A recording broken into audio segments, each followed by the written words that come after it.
Good morning everyone and sa umagang umaga, exactly ang oras po natin sa ganap po na alas 5 ng morning dito po sa Pilipinas and napakalakas po ng pagbuhos ng ulan dito sa Metro Manila. Kasabayan po yan mga kababayan ng isa din na malakas po na paghangin kani-kanina lamang, talagang medyo malakas. Pero makikita po natin talagang kahit nga po patuloy ang pagbugso or pagbagsak ng ulan ay tuloy-tuloy po ang pag-flashing dito ho sa bahaging ito ng Divisoria. Noong mga nakarang araw, nung hindi pa ho nakakaupo si Yorme, Mayor Isko, talaga namang every morning hanggang alas 9 hanggang hapon, talagang itong location na ito, napakarami ho ng mga basura. Pero makikita po natin talagang tinupad no, sa unang araw, pangalawang araw, hanggang sa ngayon ho ay talagang tuloy-tuloy na tinutupad ni Yorme ang kanyang mga pangako noon na isa sa kanyang tututukan ay ang kalinisan dito po sa Maynila. And talagang grabe ang lakas. Lakas ng ulan. Talagang tapos na kami dun sa kabila. So dito naman kami sa bahaging ito. So makikita nyo, even yung mga vendors talagang wala ho dito. Nung mga nakaraan, nung hindi pa siya ho nakakaupo, ang hirap ho dumaan dito. Sapagkat punong-puno ho dito ng mga vendors, punong-puno ho ng mga tao. And higit ho sa lahat ay talagang napakarami ho ng mga basura. But at this time, talagang biglang luwag itong part po na ito ng Divisoria. Okay naman ito dahil syempre marami din talaga sa mga kababayan natin pumapasok din sa kanilang mga trabaho. So at least hindi na ho natatraffic kasi dati kahit nga naglalakad lang ho dito talagang ang hirap po dumaan eh. Pero kita nyo ngayon kabayan, napakaluwag na ho. So makikita natin itong sitwasyon ho na ito, talagang kagustuhan din naman ito ng mga taga Maynila.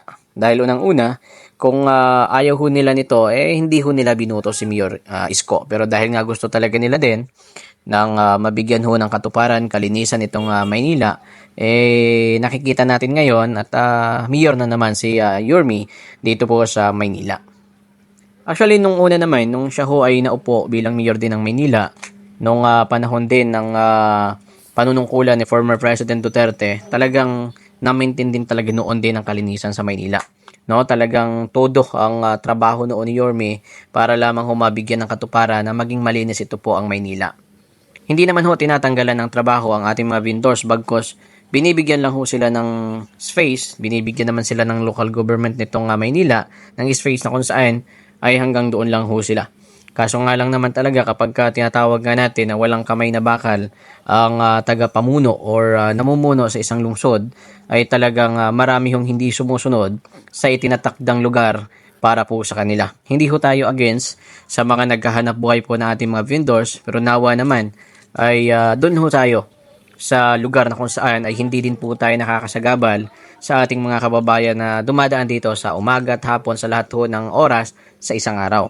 No? So, kita nyo naman, napakaluwag ho mga kababayan and napakadumi kasi nitong mga nakaraang hindi pa po nakakaupo sa Isko. Talagang noon, 5 months before, nung ako ho'y nakadaan din po dito, nung bago mag-eleksyon, nung Mayo, talagang ito punong-puno ito ng vendors. Kabila kanan ho ito. Actually, doon pa sa may harap mismo ng 999, talagang punong-puno din po doon mga kababayan ng mga vendors. Talagang siksikan dito eh. Umaga pa lamang noon, may mga stall na dito na kung saan, nandiyan na nakapwesto na yung mga vendors. Pero kita nyo naman, di ba? Ang layo na. Pangatlong araw pa lamang na panunungkulan na Isko Moreno dito po sa Maynila pero napakalaki ng improvement mga kaibigan. Kaya noon, nung nagkaroon po ng tandem, that was way back 2016 hanggang sa 2022, no, yung pagkatapos ng termino ni former President Duterte, talagang grabe yung pakikipagtulungan ng local government ng Maynila sa pagpapalinis din po sa Manila Bay, Ilog Pasig, and dyan din po mga kababayan sa bahaging Binondo Bridge. No? Isa po dyan sa talaga nakipagtulungan si Mayor Isko para maging maayos at maging maganda po itong Maynila. No, marami ho kasi ang namimili talaga dito sa Divisoria. Alam naman natin, ang history talaga ng Divisoria, dito talaga namimili ang galing pa sa iba't ibang lugar, no? From Mindanao and Visayas, dito talaga sila namimili sa part po na ito nga ng Divisoria. Sapagkat alam naman ho natin talagang historia noon pa yan, na yung Divisoria talaga ay matatawag natin na mura talaga dito, no? Yung mga bilihin. So at least naman, yung ating mga galing pa sa ibang lugar, iyan din po ang binanggit na Yorme the time, na mayroon ho silang space, no? May mga lugar ho sila, yung iba may maparkingan para naman kapag ka sila ho ay namili dito, hindi ho sila mahihirapan. Kita nyo po, no? Talagang tuloy-tuloy ang trabaho. Napakalakas ng ulan, talagang kita nyo, pero tuloy-tuloy pa din. Ang aking payong dito, nagkasira-sira na. Ayan. So ito dito mga kababayan, kahit nga po itong location ho na ito the time nung hindi pa siya nauupo, may mga vendors dito, no, nakabalandra yung mga paninda ho nila, wala na po sa ayos yung pagkakalagay. Kaya syempre yung mga basura, isa yan sa mga nagdudulot. Number one, kapag nagkakaroon ho ng mga malalakas na pag-ulan, yung even nga kahit konti lang or mahina lang ho na pag-ulan, ay nagkakaroon na agad ng malakihang pagbaha dito po sa Metro Manila. Dahil nga dyan, sa mga basura. Napakahirap, no, kapag gaya ng aking sinabi, kapag walang pangil ang namumuno ko sa ating bansa. Dahil ang basura, number one yan. O, kaya kita nyo naman, even dito sa NCR, konti lamang ho na pag ulan, talagang nararamdaman na talaga natin yung mabilis na pagtaaso ng tubig. Isa din yan mga kaibigan, sa syempre, kahit noon, sinabi na noon ni Bongbong Marcos na sabi niya, meron na daw di umano 5,500 flood control. Pero konting pag-ulan, talagang grabe yung pagbaha. Hindi lamang ho dito sa NCR. So hindi natin naramdam yung 5,500 flood control.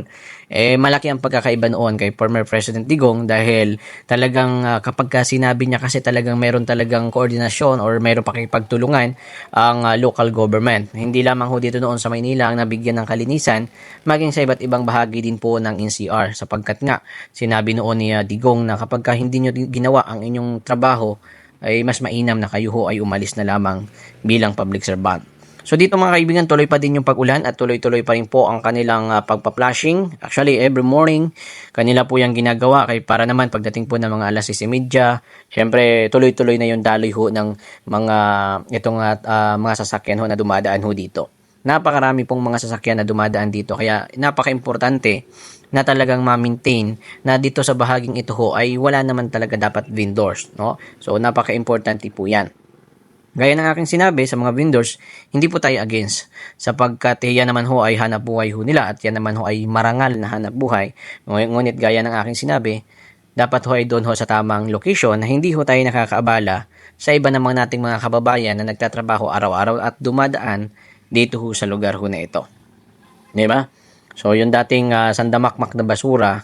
So, alam niyo si Madam Honey, nakakalungkot, no? Dahil alam naman natin siguro kung ginalingan niya or naging okay ang kanyang pamumuno dito sa Metro Manila, abay ibubuto siya muli ng sambayan ng Pilipino na dito po sa mga taga Maynila. Pero hindi eh.